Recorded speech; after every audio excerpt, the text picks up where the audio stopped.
जैसा कि आप सबको पता है कि बिग बॉस 17 स्टार्ट हो चुका है, तो आज हम बात करेंगे बिग बॉस के अब तक के एपिसोड्स की। सबसे पहले आते हैं अभिषेक द लड़ाका मुर्गा, जो कि अब तक सबसे ज्यादा हाईलाइट हो रहे हैं एपिसोड्स में। सबसे पहले तो उन्होंने आते साथ ही सलमान खान के सामने ही ईशा के साथ फाइट ली, फिर घर में जाने के बाद फिर से ईशा के साथ उन्होंने फाइट ली, उसके बाद मनारा के बाद अरुण के बाद सोनिया। इन सब से अब तक वो फाइट ले चुका है और सबसे जो बुरी फाइट उसने ली है वो है सोनिया के साथ। यहाँ तक कि उसने सोनिया को गालियां भी दी हैं। सोनिया तो इतनी खूबसूरत है, मुझे तो ये समझ नहीं लग रही कि अभिषेक ने इसके साथ बदतमीजी कैसे कर ली। कुछ तो उसकी खूबसूरती का ख्याल करो यार, हमें बुरा लगता है, दिल से बुरा लगता है। इतना उसका खूबसूरत चेहरा है, इतनी प्यारी आंखें हैं और तुमने उसे गालियां निकाल दी। शर्म करो यार, क्या रहे हो तुम। ईशा के साथ लड़ाई के बाद फिर उसने उसके साथ सुलह भी कर ली, क्योंकि उसे वो पसंद करता है, मगर ईशा की तरफ से कोई रिस्पॉन्स नहीं आ रहा, उस पर लाइनें मार रहा है। उसकी पूरी कोशिश है कि वो किसी तरह से ईशा के साथ अपना रिलेशनशिप क्रिएट कर सके। हो सकता है कि कल को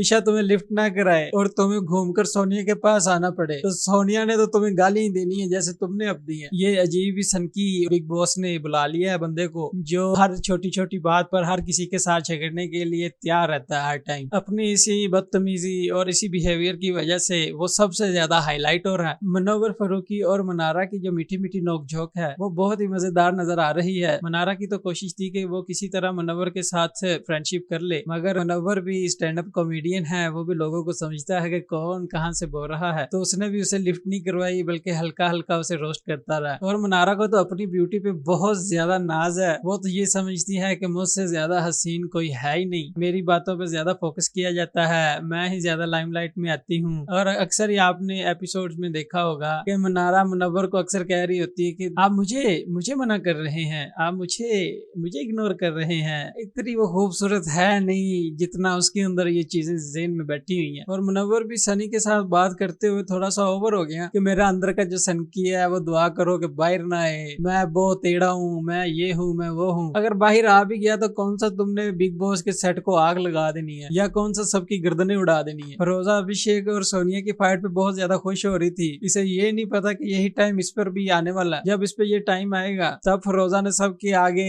ढिंडोरा पीटना है कि अभिषेक ने मेरे साथ ये कर दिया, वो कर दिया। अब बहुत खुश हो रही है उनकी फाइट पे। और सबसे मजेदार जो चीज मुझे लगी वो अरुण की एग्जांपल्स है। नेल काटने के लिए नेल कटर निकालो, तलवार नहीं। वाह क्या बात है। अगर 80 की स्पीड पे जाओगे तो पेट्रोल ज्यादा खर्च होगा, उससे बेहतर है कि आप 40 की स्पीड पर जाए। मुझे तो लगता है कि अरुण पहले ट्रैफिक पुलिस में था, जो इस तरह की मिसालें दे रहा है। विकी द प्लानर, जिसके पास हर चीज का प्लान है और सब में घुलने मिलने की कोशिश कर रहा है और ये शो कराना चाह रहा है कि वो सबसे बड़ा मास्टरमाइंड है। और उसने प्रैंक भी किया, जिसके बाद बिग बॉस से काफी ज्यादा बातें सुनने को मिली है। और बातें सुनने के बाद वो इतना ज्यादा शर्मिंदा हुआ कि उसका सारा कच्चा चिट्ठा सबके सामने आ रहा है। अभी तो ये स्टार्टिंग है, आगे आगे देखे होता है क्या। अब तक के लिए इतना ही। मजीद इस तरह की मजेदार वीडियोस देखने के लिए मेरा चैनल जरूर सब्सक्राइब करें।